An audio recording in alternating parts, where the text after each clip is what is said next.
Alright, we're rolling. We're rolling? Alright. Alrighty, we're rolling.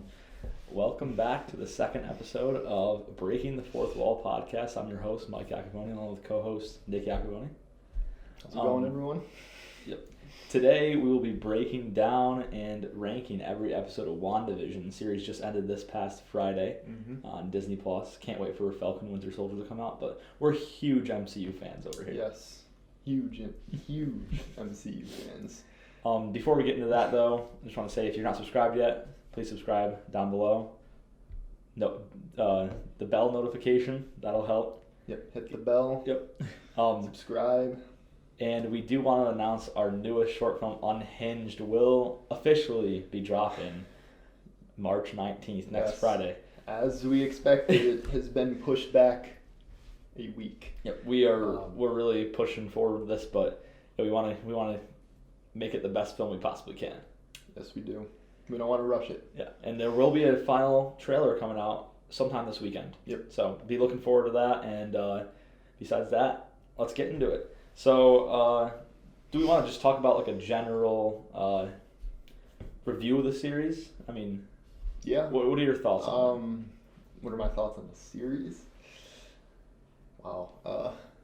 I really liked it. I mean, it was a complete change of pace from everything else that we're used to with the MCU. That's for sure. Yeah, it's definitely unique, and I think I really enjoyed that it was different than everything else. You know, it was a switch up in pace, and I mean, this is the first Marvel content we've had since July 2019. Right. I mean, COVID's pushed everything back. Yep. Can't wait for Black Widow too. That will come out.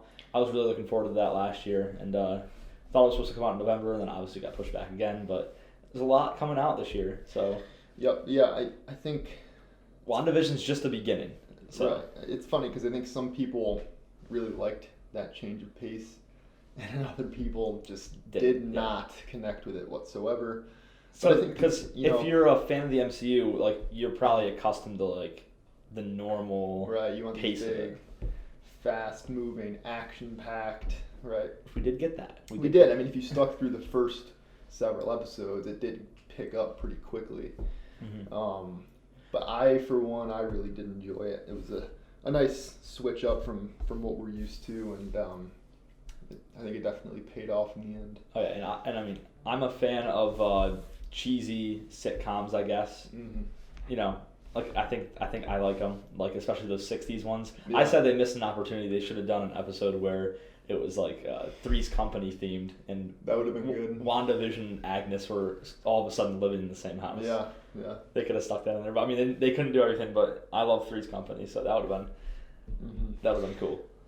Yeah, I mean, the sitcom aspect for me was sometimes I liked it, other times it was like, you know, I was more into the underlying story, right? But yeah, especially the second episode. I don't know if we're gonna jump in right away, but you know, I really did. You know, I haven't watched 60s sitcoms ever. But I really did enjoy that episode. The black and white aesthetic and the 50s, the plot, 60s sitcoms, the very kind of I don't know what I would call it. Cheesiness, right? You know? Yeah. It's like, well, we'll get into it, but you have any thoughts on the series as a whole? I mean, I know I would like to say I loved it. It was one of my favorite things that the MCU's put out ever, really.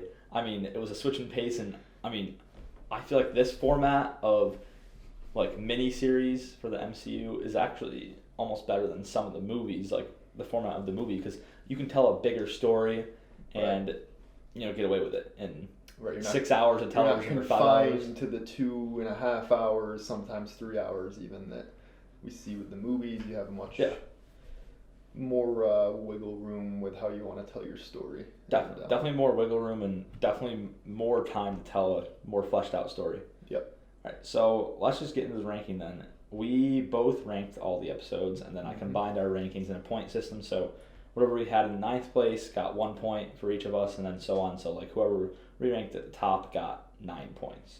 So in ninth place with 2 points, so we actually ranked it both in ninth, was episode 1, filmed before a live studio audience.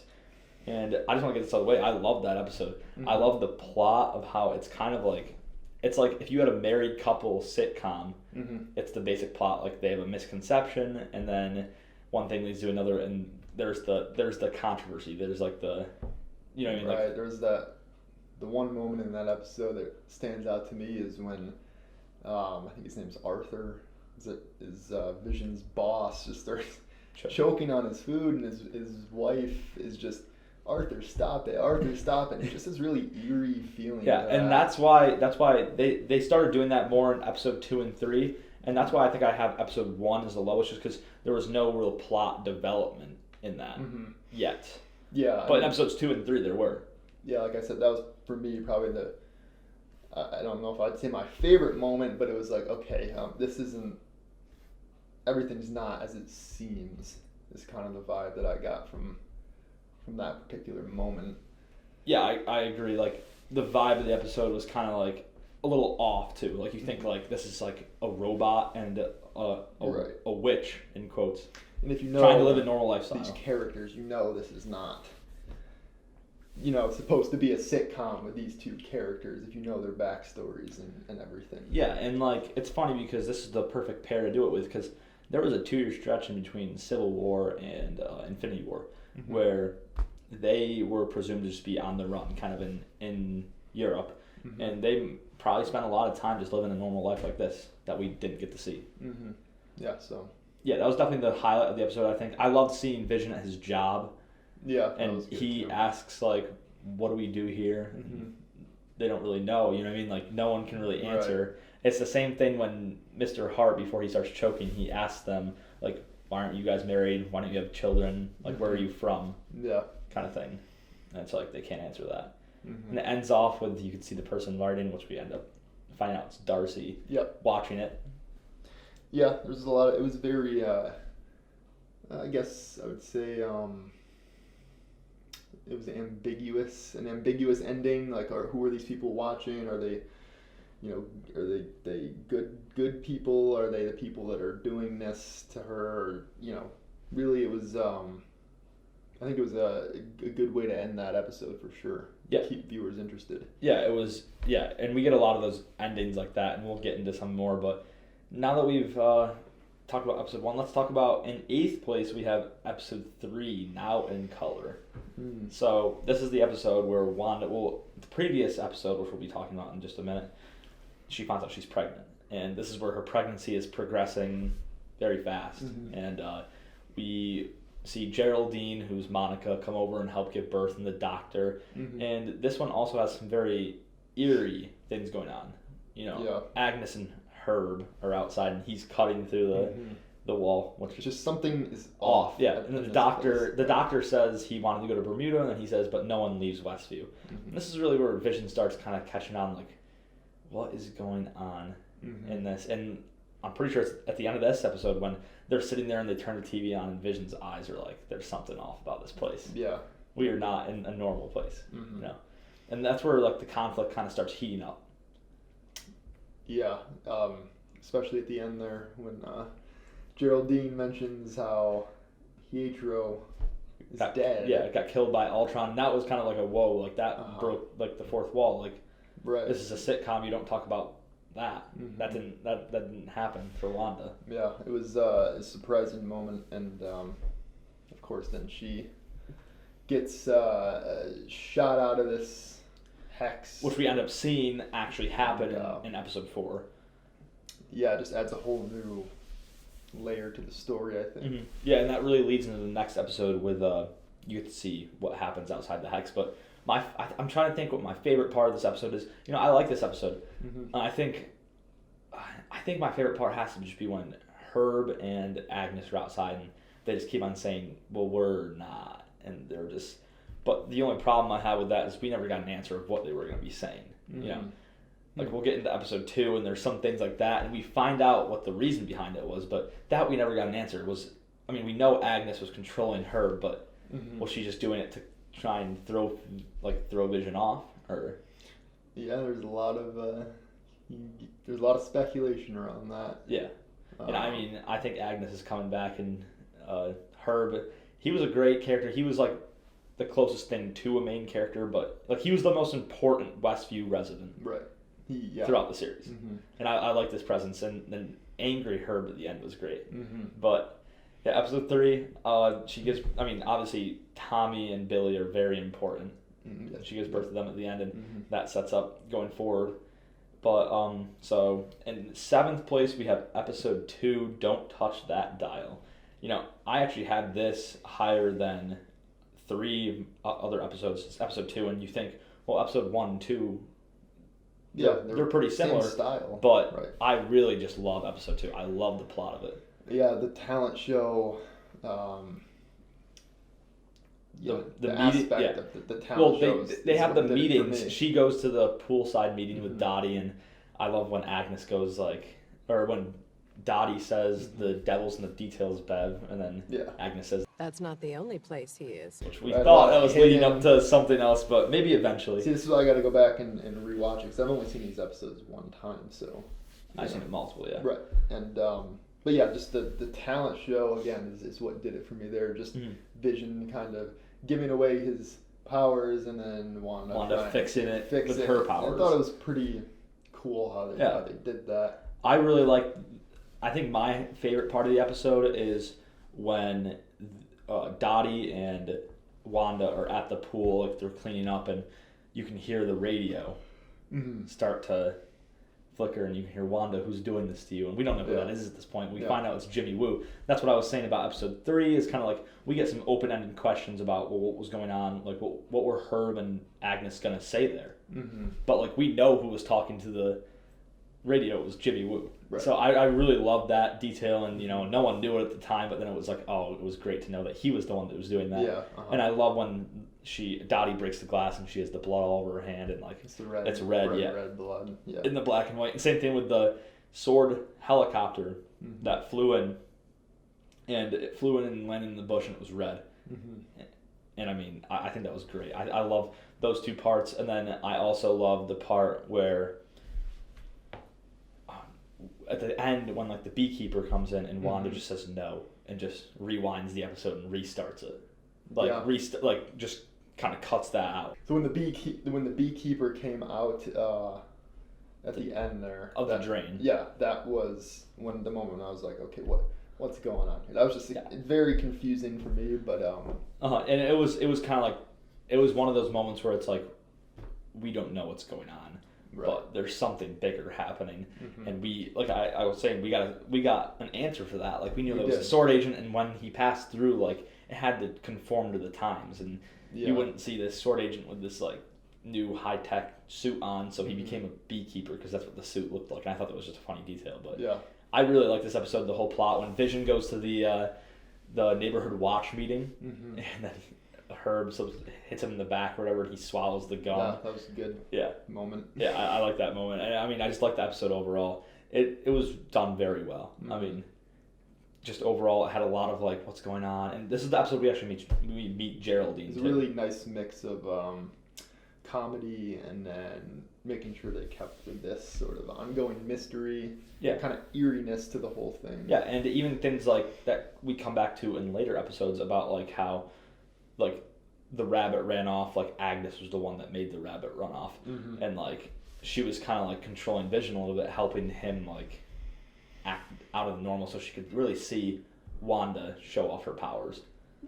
Yep. But yeah, I really like that episode. Let's get into our 6th ranked episode now, episode 7, Breaking the Fourth Wall. This is kind of low on the list, but I like this episode. It's just, I'm not a huge fan of how Vision and Wanda were separated for the whole episode. That's the only thing I don't really love about this episode. I mean, we obviously have the twins. It's the Modern Family side, and I love Modern Family. Like, that's one of my, and the Office theme song, like, kind of thing. Yeah, like, style. And I love that style of show. It just, I feel like they missed opportunities. Like, they missed a huge opportunity. They should have had Vision go to work that episode, because he could have been at the office, and like they could have had a mockumentary type thing with the Office. That would have been that's another missed opportunity there. Which it wouldn't really fit in because of where Vision was at that point. He was at the circus, but I feel like if they added an extra episode, they could have done this one earlier. You know what I mean? But yeah, I like. I like some of the hidden things in this, where Agnes comes over and she goes, "I don't bite," and then in the interview, she goes, "I actually bit a kid once." And like it's kind of like, okay, there's something, we know something's off. Agnes was off for me from the very beginning. I knew something was not right with Yeah, her. well, when she was announced as the nosy neighbor, Yeah. and her name's Agnes, and we know Agatha Harkness, we're like, what is this? This is some agglomeration like of her two names, like Agnes, and then this is actually the episode where she reveals her name, Agatha Harkness, and we're like, okay, so she is Agatha Harkness. Again, per usual, it was towards the end of this episode that kind of did it for me, at least, where, okay, now, I mean, we were kind of suspecting that she was Agatha Harkness, and then, of course, she admits it at the very end, and then, you know, where are the kids, where'd she take them, again, leaving it off. Yeah, and that's really my favorite part of the episode is when Wanda goes to, and, well, I don't want to get sidetracked, but let me go back into what I was saying, where Wanda goes to Agnes's house, and she's like, "Where's the kids?" And she's like, "Oh, they're probably playing in the basement." But I was going to say, this is also the episode where Monica enters the hex again. Yeah. And she really gets, like, her superpowers. We don't really know, I mean, Photon Spectrum, whatever they're going to name her. I know in the Sword facility they had Maria Photon Rambeau, which was her mom, so I don't know if she'll go by the same call sign or what. But that was another good point in the episode, when she really busted through the wall and, you know, got her superpowers. After their vehicle could not get through. Yeah, and like we had speculated for weeks out. I mean, I was even saying, like, who's this mystery engineer that she's meeting with? I thought, I mean, well, obviously people thought, like, oh, maybe it's, like, Mr. Fantastic. But Reed Richards, but not that far. I mean, and I really started thinking it's going to be Hank Pym. And that was, like, my big thing. Is like, oh, it's going to be Hank Pym. Maybe they have, like, a relationship through Sword or whatever, and it ended up just being this random lady, which we find out to be a Skrull, which is also what I said after she was there. I was like, maybe she's a Skrull. Maybe she is Talos' daughter. She might not be Talos' daughter, but she's obviously a Skrull. Yeah. But, yeah, that was, like, my favorite part of the episode was when at the very end, Agnes reveals herself as Agatha, and then we get the Agatha all along. Yeah. That really saved the episode. I mean, that wanted me to that made me want to put it higher. But we found out a huge piece to the puzzle there at the end, and I mean, and who doesn't love the Agatha all along song? That was great. You can see her controlling everything, and. But yeah, I mean, besides the ending, again, in some of those big moments that we just mentioned, episode for me it's just not very memorable, I guess. That's what I was saying. I was saying it's in between all these memorable episodes, and we'll see once we get higher in the list. But it's right in between some of the best episodes. Yeah. And it was kind of just a low point. I mean, you have the Darcy and Vision. Darcy's kind of catching Vision up on what happened to him in Infinity War, and I like that, but it was kind of disconnected for me. Yeah. Any more thoughts on that episode, or? No, I think you summed it up pretty good. It's just disconnected in a way. Yeah, that's why it ranks a little lower. But I actually had that below 2 on my list. So, but our rankings, you had a little higher than me. So, in the 5th place, we have episode 4, which is We Interrupt This Program. So this is the one that where you get taken outside the Westview anomaly, the hex, completely, and we get to learn the whole backstory. We see, and I mean, one of my favorite sequences in the whole show is when we see Monica coming back from the blip. Right. And she reappears from the pieces, and she's running around. She's like, "Where's my mom?" And the nurse is trying to tell her, like, "Your mom died like 3 years ago." And we get that nice reference to Infinity War with everyone blipping, disappearing, and she says, "No, I might have fell asleep for 5 minutes." It's like, "No, you've been gone for 5 years," kind of thing. And I hope we get a lot more of this in the MCU of seeing what happened right after the blip. I don't think it should just be like, blip happened, whatever. I feel like we need to see what are the actual repercussions right after, and in the few weeks, months after. I mean, obviously this takes place three weeks after Endgame. And like we've been saying, like I've been saying for Wanda, this takes place 3 weeks after Infinity War because she blipped away. So I mean, Infinity War and Endgame, that whole thing with Vision was only a couple of weeks ago for her, even though for everyone else that was 5 years. But yeah, I mean, we get, and one of my favorite parts is Jimmy Woo when he shows up and his missing person, which is another open end, like who was his missing person, we never find out. I hope they revisit that, and we find out who is, because he was there because of a missing, or it was a person witness protection that went missing or whatever, and when he whips out his ID, he does the card trick that he was trying to learn from Scott Lang. A lot of nice callbacks to previous films and bringing back characters that we didn't. At least I didn't think we would see much more of, especially Darcy. Back. Kat Dennings as Thor. Darcy. She hasn't appeared since Dark World, which is 2013. So we didn't see her for 8 years. And then Jimmy Woo, of course, from Ant-Man coming back. And I loved him in Ant-Man. I mean, he was kind of like set up as like he's supposed to be like the bad cop, but like he was great. And I love the part when Ant-Man's trying to get back in the apartment, and his daughter's saying that he's sick and he's thrown up, and Jimmy Woo's like, "It's fine, I've seen much worse." And then he goes, "Wait, how bad is it?" He's nice comedic relief with Jimmy Woo. Yeah, especially at the end too, when he goes, like he says something about want to get dinner or whatever, and Scott's like, "What do you mean? Like we're not getting dinner?"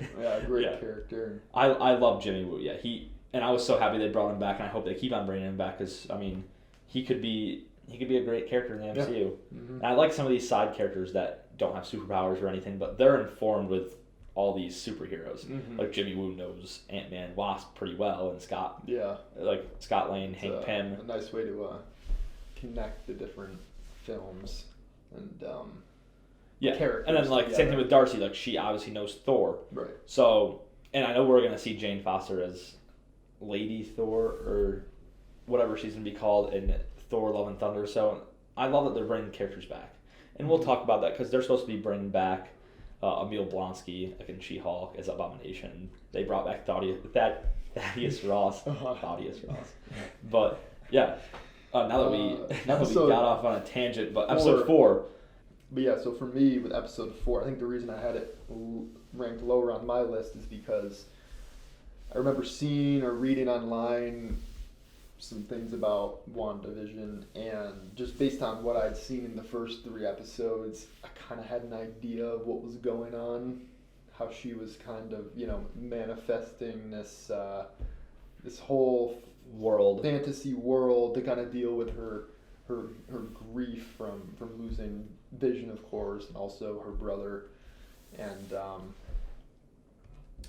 I think that just already having kind of an idea of what was going on. Of course, we got to see everything come together, and we got a lot of answers from the previous episodes. Like I said, with like the Jimmy Woo talking to the radio, and like they sent the sword agent who became the beekeeper. Yeah, we did get a lot of answers. And there was stuff like that I didn't know exactly, but I was starting to piece together like what was going on in my head, and this episode kind of just solidified that for me. It didn't what was going on? Yeah, it didn't really do much more besides answer some of the small questions that we had about like who was the beekeeper, who was talking to the radio. And this episode introduced Tyler Hayward, who I think was a great villain, a great character. I feel like they were this close to having an amazing character with him. They could have featured him a little more than just like in episode 8, just a post-credit scene with him and White Vision. Right. But he had a plan, and I mean, he was trying to bring back like an Ultron type thing, like with White Vision. But they introduced him, and he was sketchy from the beginning. Like he was saying, like I was the only person for the job once Maria passed away, and like Monica should have been. Yeah. So you knew there was gonna be some tension with them, and he was a little off since the beginning. But we got to introduce him, and then Monica got sucked into the blip, and then Jimmy Woo and what's her name? Darcy. Darcy. Yeah, I wanted to call her Kat Dennings, but Darcy. No, I mean, definitely an essential episode, but for me, in the grand scheme of things, it just, like I said, I was already starting to piece together the puzzle in my head, and this was just kind of the solidifying factor of, okay, this is what's going on. Yeah. And, it was a good episode, but not amazing. All right, let's get into the top 4. Episode 5 on a very special episode. I like this episode. This is Full House format, kind of. I mean, there's a bunch of 80s, 90s sitcoms that they put together, but it was really prevailing Full House. Yeah. I mean, again, another Elizabeth Olsen. Sitcom. Yeah, like her sisters were in Full House, obviously. Right, so you knew they were going to do it. Yeah, you knew they were going to do it. This is the episode where the boys are aging up, and then they get Sparky, and Agatha, we find out, kills Sparky, which I thought was pretty dark. Yeah, and I mean, I knew that was like, I'm like, did he just get out and eat something in her bush and die, or did she actually kill him? And it ends up, she did kill him. And this is another episode where Vision is he's really onto it at this point. Yeah. This is where they both rise up in the living room, and they kind of like have that conflict. And I love when she starts trying to roll the credits, and he's like, no, like you're not gonna roll the credits. Yeah, like stuff like that. I really like that. How these aspects of television are like part of the show itself. How she's controlling, the credit sequence and like maybe the laugh track. She's controlling everything. What people are saying. And this is the episode where we had Agnes when she comes in and she says she wants to hold the boys, and he's like, no, it's fine. Then she goes, you want me to do it again? Yeah. And that was one of my favorite. That was one of my favorite moments in the whole series. Moment. Yeah. It's like a very like breaking the fourth wall moment. Like, what? Like Vision's like, what is she saying? Like in Vision, this is really where Vision starts to lose it. Yeah. And we find out in episode 6, obviously, that he knows something's wrong, because that's when he's starting to plot an escape and try and figure things out on the outside of town. Mm-hmm. But yeah, this was a great episode. I really like this episode. This is where Pietro Ralph Boner comes in, and that was a mind blowing moment. I was like, oh, so they're bringing in Evan Peters, right. like it's Quicksilver. Is this like the multiverse at work here, or which? That's what we thought at first. Yeah, I mean, it was weird. I mean, is this supposed to actually be Quicksilver? I mean, probably not. Is it somebody disguised as him? Probably. Yeah, and that's what it ended up being, is just Agatha controlling him. Of course, there were the Mephisto rumors surrounding him as well. Yeah, which, and I love that we got an answer to who Ralph was. Yeah. Maybe I'm not a huge X-Men fan. I really haven't seen the movies, but maybe they're mad, but I mean, I don't mind the Ralph Boner at the end. We found out who Ralph was, at least. Yeah. We wanted to know who Ralph was. At least we knew it was a guy that Agatha took over his house and then started controlling. Right. So, this was a great episode. I like the boys aging up, and, they really become like their permanent age in this episode, which I think was good for the next episode. Mm-hmm. But let's get into our top 3. Our third ranked episode was episode 8, Previously On. Now, this was a tough episode to watch, especially if you're a longtime fan of the MCU. You know what happened to Wanda. You know what she's been through, and this episode you really just get to see the pain she went through.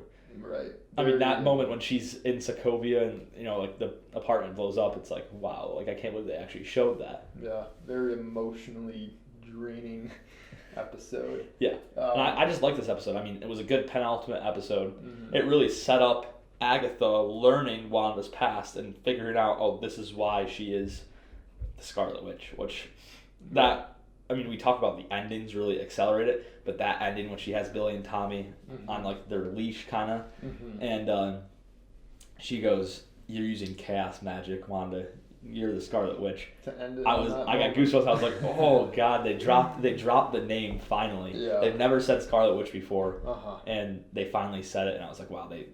They pulled the trigger on that name, and I loved that. And then, of course, we had the whole beginning with Agatha back in the Salem witch trials. Yeah, with her mom and the coven. She kills the coven, and I thought we were going to get bigger answers. I thought she was getting help from someone else, but we might find out in the future, because Agatha was dropping some hints at the end that Wanda becoming the Scarlet Witch released something that she's going to need help to stop. Mm-hmm. So a lot of backstory in this episode, but I think again essential to the series. Yeah, and I feel like this is better than episode 4, because it was really a trip down memory lane for Wanda. Yeah, you get to see a lot of early stuff from her life. Different structure. I mean, where episode 4 is where we have these events that just happened, and now we're getting immediate answers to them. In this episode, here we have events from the very distant past. In some cases, we're able to see those transpire, and I think I just enjoyed that more. Like I said, very emotional episode.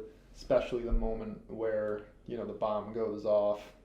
Completely took me by surprise. Oh, yeah. And, like we said, the ending, too. Very powerful way to end it there with "You're the Scarlet Witch." And, I love that line. Finally name dropping. Yeah.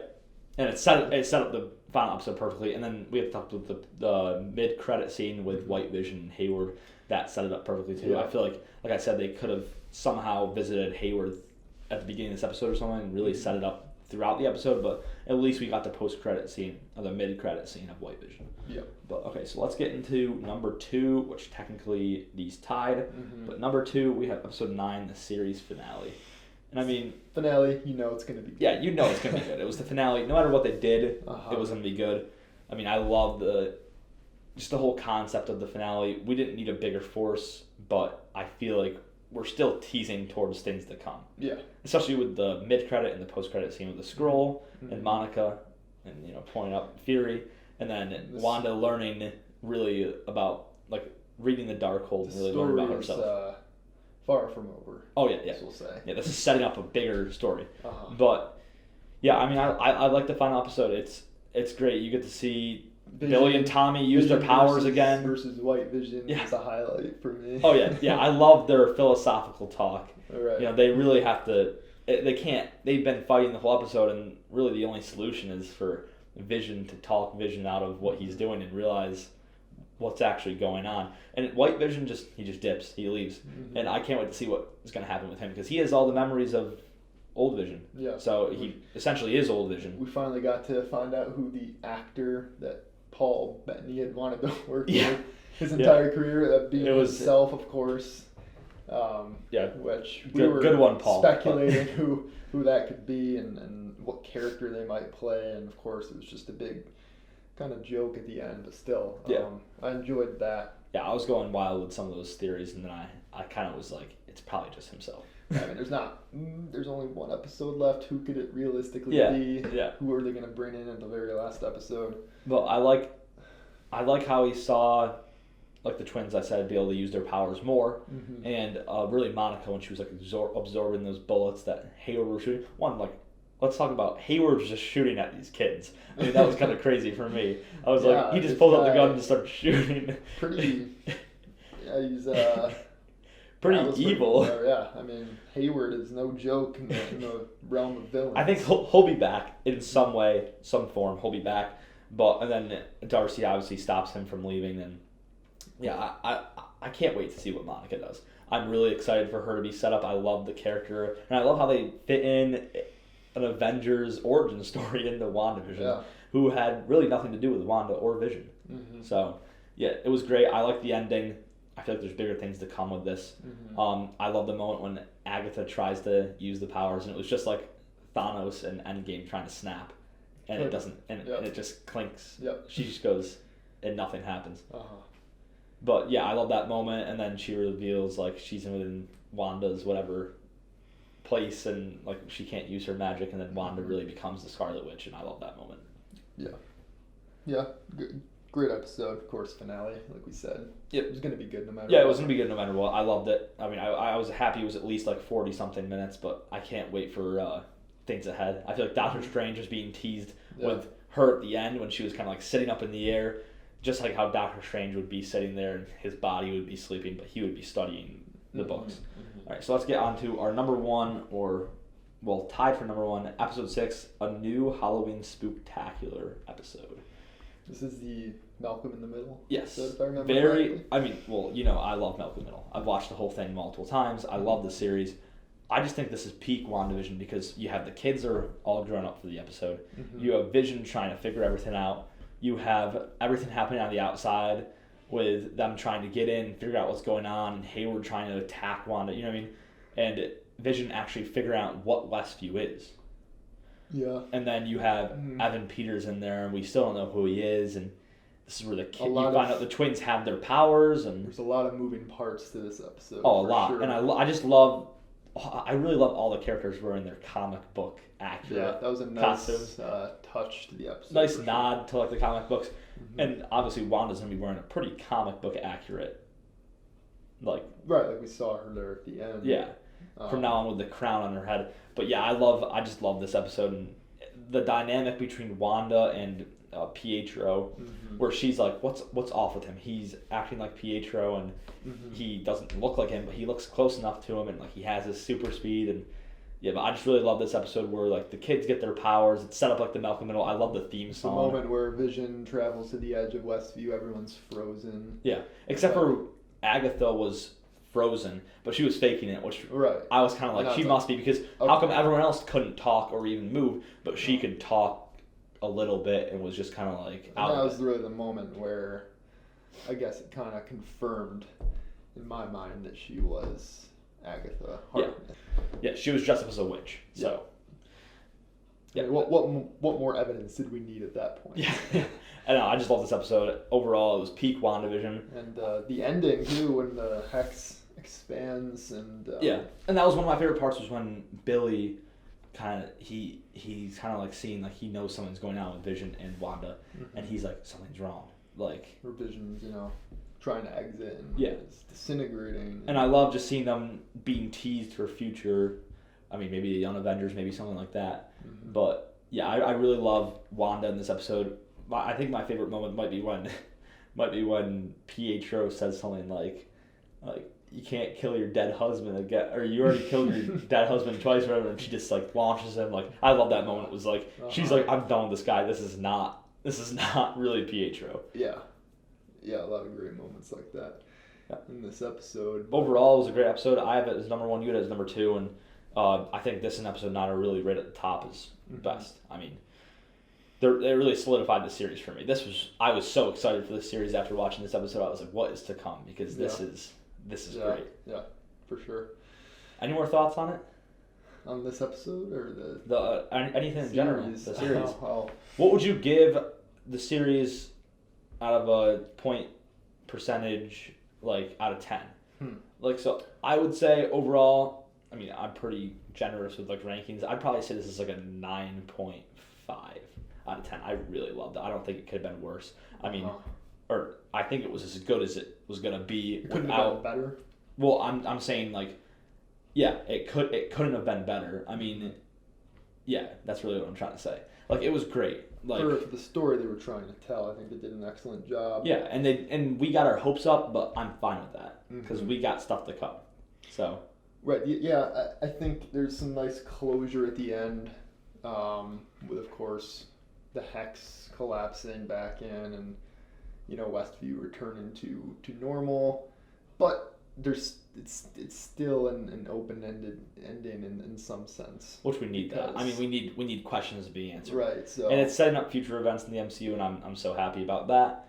But yeah, I mean, great series overall. I'd probably give it. I don't know. I'm not too great with rankings either, but I'd say a solid, between 8.5 and 9, somewhere in that range. Yeah. I love this series. I've been watching it since the beginning. I mean, obviously you have too, but like I've been watching it a lot. I watch every episode multiple times. Yeah, like I said, I have to go back through and rewatch the series. Yeah, that's what I want to do, is just watch them all in a row, because I haven't gotten to do that yet. Clearly, you know a lot more of the details that I picked up on through one viewing. Yeah, but I really want to watch it from beginning to end. I don't know how long. It's probably like 5 hours, but I just want to do it and watch it all in one viewing and really cap it off before Falcon Winter Soldier comes out. Yep. Excited for that one. Yep. All right, so if you got any more thoughts, thank you for watching. This is the second episode of Breaking the Fourth Wall podcast.